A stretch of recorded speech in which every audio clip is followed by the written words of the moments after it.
Christmas in July, where we are decorating vintage Christmas playing cards. And today's prompt is bows. Yes, bows. This is a very easy prompt. All you need to do is add a bow to your card, and then you can do whatever you want. Now, I thought this would be a fun day to go ahead and use a cute little image out of my stash. And that's why you see this cute little bear. I didn't really have a Santa bear prompt, but I definitely wanted to use this little guy because he's so cute. So I just kind of gathered some bits and bobs to put this day 8 card together. So as you see, like always, I'm just kind of laying out my ephemera and trying to decide exactly what can go where. And as always, I typically start with some sort of strip on the left or right hand side. And this one is a special delivery sticker. I had it in my stash.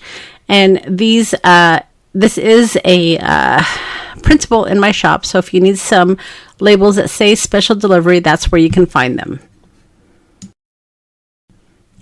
So I'm just fussing with this sticker just to figure out exactly where I want it. And ultimately, I end up adding it to the top right side of my number 8 card. And then I'm going to go ahead and put the bow right on top. And then we'll build around that.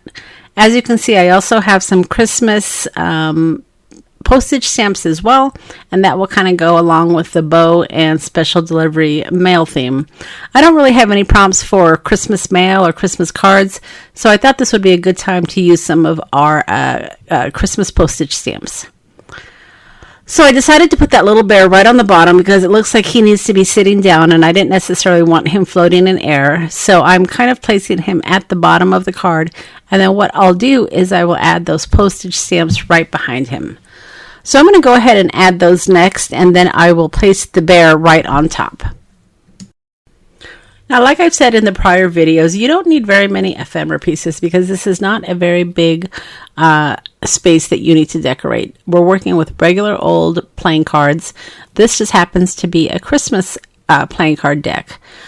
So just kind of figuring out exactly what stamp I want to use. It really doesn't matter, but I'm just making sure that it will kind of look good. And that's the nice thing about layering or working with your ephemera, is you can always just lay it out first before you actually commit to it. So here is the second postage Christmas stamp that I'm adding. And then the only thing I'll have left to do is add that cute little bear. Now, to make things easier for me, I do fussy cut all of my images before I actually turn on the camera. And I do have a general idea of what my collage is going to look like. I think if I didn't actually do some pre-assembly or thinking of what the design is going to look like, we might be here too long. And I really wanted these videos just to be 3 to 5 minutes. These are just cute little easy prompts for you to get you inspired for your Christmas projects. All right, so once I added the little bear, I decided I needed to add a postage cancel stamp. So I was looking for my Christmas canceled stamps, and I couldn't find them. They are in my stash with my Tim Holtz stamps somewhere, but I couldn't find them. So I just decided to go ahead and pull out my regular mail stamps. I think it's called, what is it called? Maybe Postal, I'm not really sure. But I'm going to use this little received canceled stamp to go right on the card. Now, I've said before, it's not really a good idea to stamp directly onto your card because it does have that, shiny, waxy finish, which will definitely smear your stamp if you're not careful. But I had enough of paper surface. I had those postage stamps and I had that little bear to go ahead and stamp most of my stamp image onto the paper, and then only part of it shows up on the card. So I'll make sure that I set aside this card to dry so I don't smear it. And that's going to do it. Now remember, if you need any Christmas ephemera, be sure to check the shop because I have lots of Christmas kits out there that would be perfect for some of these prompts. And of course, I do have the ephemera sheet that I'm working with that if you signed up early for this event, you did get it for free.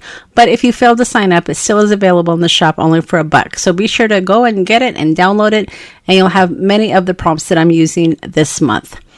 All right, everybody, that's going to be it for me. I will be back tomorrow with the prompt for day 9, and I hope that you liked today's prompt, which was bows. We'll see you tomorrow.